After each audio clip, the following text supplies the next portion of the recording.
Ce programme vous est présenté en partenariat avec la Mutuelle Saint-Martin.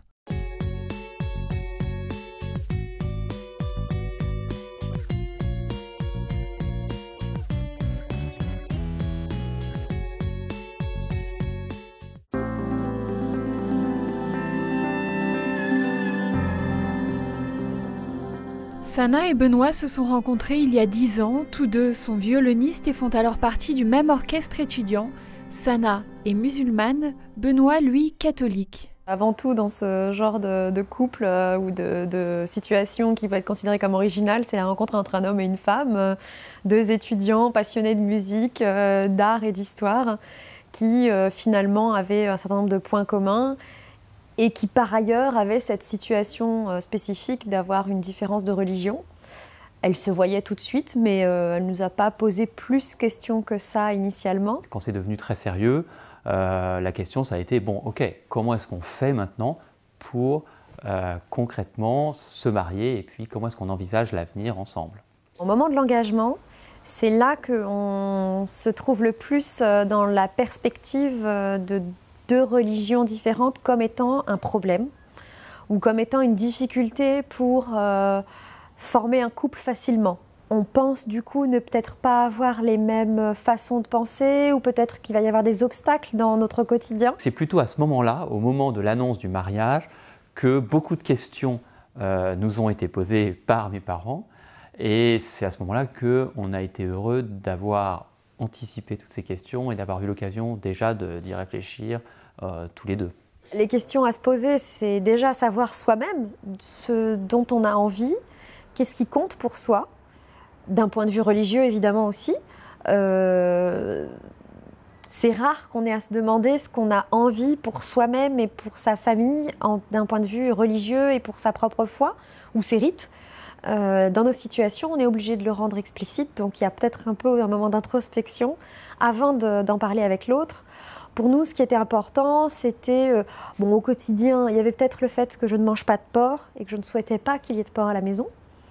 Benoît évidemment en mange, mais je préfère qu'il n'y en ait pas à la maison pour éviter toute ambiguïté. Finalement, après un tout petit peu de recul, on est mariés depuis 4 ans, donc c'est pas beaucoup, mais je pense que ce sont des questions qui ne sont pas nécessairement insurmontables, mais elles sont nécessaires et elles sont utiles, je pense, pour n'importe quel couple.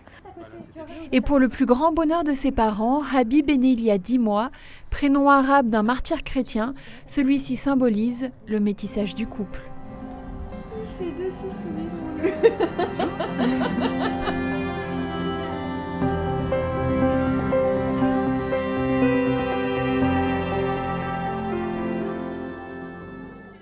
Nous pensons que le mariage est une institution définitive. Vous savez qu'on dit qu'il faut qu'elle soit libre, librement consentie, qu'elle ait la volonté d'être fidèle, d'être pour toujours, d'avoir l'éducation chrétienne des enfants. Donc là, il y a forcément là un problème sur l'éducation.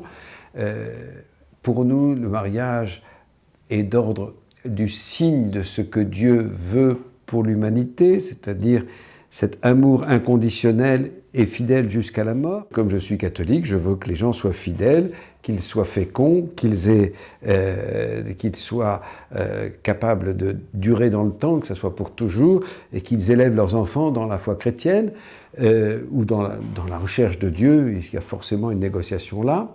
Évidemment, je préfère que les enfants soient chrétiens, mais ce que je constate, c'est que, catholiques ou musulmans, nous sommes dans un pays où le mariage a une signification.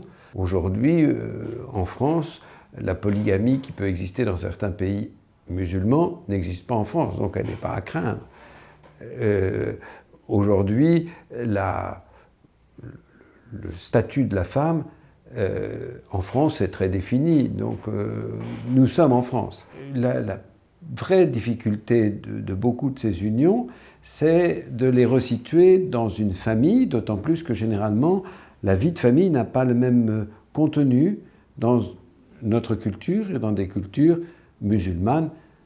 Et encore là, il faudrait faire la distinction arabe ou pas arabe. À ce moment-là, il va falloir se poser des questions culturelles. Ce n'est pas le couple qui pose problème. Parce que s'ils se sont choisis, c'est qu'ils s'aiment. On peut les faire réfléchir pour savoir si tout va bien. Mais En principe, ils se sont choisis, en principe, ils s'aiment. Le problème, c'est qu'est-ce qu'ont pensé leurs parents. Mais c'est au couple d'être bien au courant et de voir que de toute façon, pour les familles, c'est dans 95% des cas douloureux. Et donc il faut que le couple, l'un et l'autre, se chargent de cette douleur, la prennent en compte. Ça, c'est très important.